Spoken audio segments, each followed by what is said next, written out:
Right, I tell you what. Shall we do speed first? Let's do a bit of speed. It's 1993. Right. You didn't mean... No, I reckon... Tell you what, I'll film a Geoff video and you can be a guest in the Geoff video. You know, like I do when I read an article.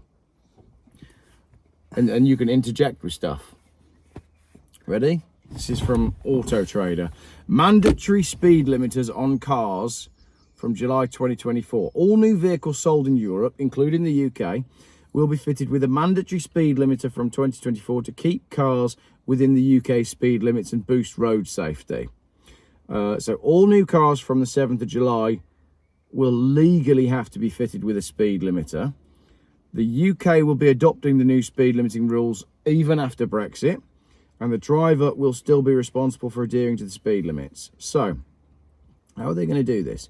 Well, there's two different ways. Go on. One, camera technology that picks up road signs. Yeah. And two, GPS. Yes. So, all new cars that are launching or have launched in the European market need to be fitted with intelligent speed assist. But this is according to a regulation by the European Commission. Now, why are we being held to that if we're not part of Europe? Because they'd already signed up to it, and they said, well, we've got no reason not to sign up to it because it's part of the... Oh, hang on. We're, 1 minute into this video and I'm part of the global conspiracy? Yeah. Yeah, but that's why. The mandate comes after the European Commission's legislation that made it a legal requirement for all new vehicles sold in Europe to be fitted with a speed. Speed's not the problem, but I'll come on to that in another video. So all new cars in the UK will also have to follow these new safety regulations despite leaving the EU, as even after Brexit. The UK has retained most EU laws for new cars. The mandate will help in standardising the car manufacturing process for different markets. Using speed limiters successfully would also be a step forward in developing self-driving cars in the UK. No. Just no. Just no. Just no. No. I mean, you know, there's a reason why self-driving cars don't work. And we've got the technology, but they don't work. Because you could be in a self-driving car, but it doesn't matter if everyone else is a human. Unless everyone is in a self-driving car, yeah, then it works because they can talk to each other. Yeah. But you can't have a mixture. No, you can't. Because of humans. So, and also the self-driving car's inability to think like a human. Also, we know that speed is not the problem, right? Speed isn't the major issue. Well, why aren't the dead bodies all over the autobahn? Well, exactly. And so it's not about managing speed then, is it? No. It's not about managing speed. No, but speed is never about managing speed, is it? No, it's not. It's about control. Yeah. It's that simple. Exactly. So, how do speed limiters work? The speed limiter technology, called ISA, Intelligent Speed Assist, as we said, uses what you said, GPS data and traffic sign recognition cameras to determine the maximum speed limit allowed in an area. It then limits the engine's power and the vehicle's speed to that limit. The speed limiter will send haptic, audio and visual warnings until you start driving within the speed limits. You can override the system by pressing hard on the accelerator, but the system will reactivate every time the car is started. Many manufacturers have already started including factory-fitted intelligent speed assist in some of their cars: Citroën, Ford, Honda, Jaguar, Peugeot, Renault, Volvo. Renault Group went a step further by limiting the top speed of all new Renault and Citroën cars to 112 miles an hour. Volvo have already done that. All new cars, vans, trucks and buses will need to be fitted with an ISA. Motorcycles do not need one. Right, concerns before we go on to your bit, which I know you've got. Various associations have pointed out that the warning signals for speeding can be annoying for the driver. So you can be driving along and then your steering wheel's going to vibrate. And firstly, you're going to think something's wrong. And then your brake pedal's going to do something. No, it starts with a bong. Starts with a bong on the dash. Yeah. And then a flashing symbol. Yeah. And then if you still don't do it, then you'll get the same thing that you get with lane assist, where your steering wheel vibrates. Yeah. And then after that, I don't know. So, yeah, you're correct. To tackle this, manufacturers have got 4 options to choose from to alert the driver. 1, the driver's foot will be gently pushed back. That's going to be pretty off-putting, isn't it? If you're driving along and then suddenly your pedal starts. Well, if your car takes control of your accelerator pedal, Yeah. then what's to stop it pushing it in instead of out? Oh no, no, because all modern cars are always perfect all the time. The technology always works exactly as it's intended. That's all right then. That's not an issue. We've never had an issue with the car accelerating when it shouldn't do. Toyota Prius, Jaguar I-Pace. Well, I can give you a real world example. Go on. BMW iX3, Yeah. the milk float version of the X3. Yeah. Driving down the M6, and I put on the speed limiter Yeah. to stop me going over 70 mile an hour, because it was just easier, because it was really heavy traffic, and I thought, I'll just do that, and then I haven't got to think about it. So I turned it on, except down the M6 there's roadworks every 10 yards. So I'm driving along at 50 now, Yeah. and cruise control on, because there's about 10 miles of roadworks, cruise control on at 50. And then all of a sudden, the car just starts accelerating Yeah. up to 80. Turn everything off, put my foot on the brake, come back down. And this did this 4 times. And I thought, that's very weird. I wonder what that's all about. Well, doing it once would be one thing, but then... Doing it over and over again. Yeah. So I spoke to a guy that runs speed awareness courses. Yeah. You know, the things that I attend every 3 years. You know, it's like a conference for me. Back again, Tone. Yeah. Yeah, very much so. Another one coming up. Yeah. And so I said to him, I said, what's that all about? And he said, I'll tell you exactly what that is. He said, that car is using the camera technology, and it's reading the road signs. And sometimes they read the 5 as an 8. Oh, that's hilarious. And that's why it's doing it. And he said, you're about the 4th person to ask me the same question. So, you've now got the camera technology that reads the side of the road, and a 3 looks a fair bit like an 8. Tell you what. A 5 doesn't look as much like an 8 as a 3 does. So you're driving along in your self-driving car, and it reads the signs, and it's, oh, this is a 30, this is a 30. Oh, that one's a bit dirty. Yeah. It's a dirty 30. Yeah. Now looks like an 80. Next thing, you're having a drag race past a primary school. That's a brand new game for teenagers, though, isn't it? Because what you could do on a Friday night, be like, right, we're all a bit bored. I'll tell you what we'll do. We'll go out to that main road, and we'll, you know, like you say, get the 3 in the 30, complete it, make it an 8, and just sit back and watch.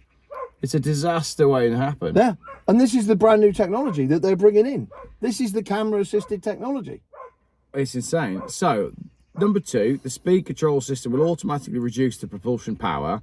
You can override it by pushing the pedal again. Number 3, the driver will be sent a flashing visual signal to point out that you're speeding.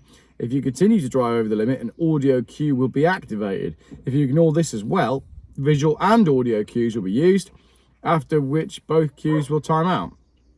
Similar to the third option, the driver will be sent a visual cue. If you ignore it, the pedal will vibrate. If you keep ignoring the combined signals, they will eventually time out. Right, so it's basically like a PlayStation DualShock controller thing that they got going on. Yeah. There's concerns as to whether the current speed restricted technology is sophisticated and advanced enough to work effectively. Forward-facing cameras with traffic sign recognition technology are sometimes caught out, as you said, especially on motorways, as you said, or they miss speed changes, as you said.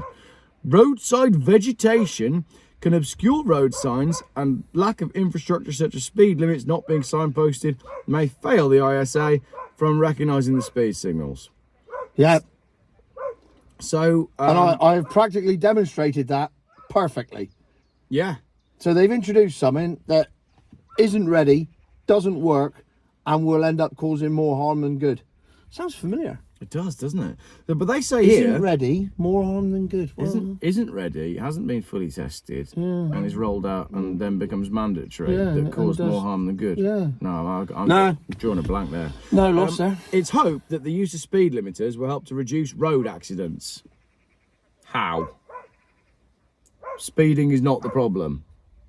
Well, it is, because everywhere should be 20 mile an hour. How's that going to help? I don't know. A bloke on Jeremy Vine said it the other day. He said, if everyone drove at 20 mile an hour, nobody on the roads would die. I tell you what would happen if everyone drove at 20 mile an hour. No one on the roads would get anywhere. Well, you'd starve for a start, because there wouldn't be any food. No, there wouldn't. I mean, I hate that I have to put this little like proviso that I don't mind 20 mile an hour speed limits outside schools. I'm down with that. That's fine.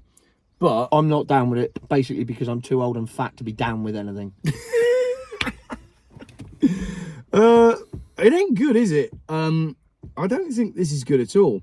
A report by gov.uk revealed there are 1,711 fatalities, 29,000 serious injuries reported due to road collisions in 2022. But they never actually look at whether speed was a factor.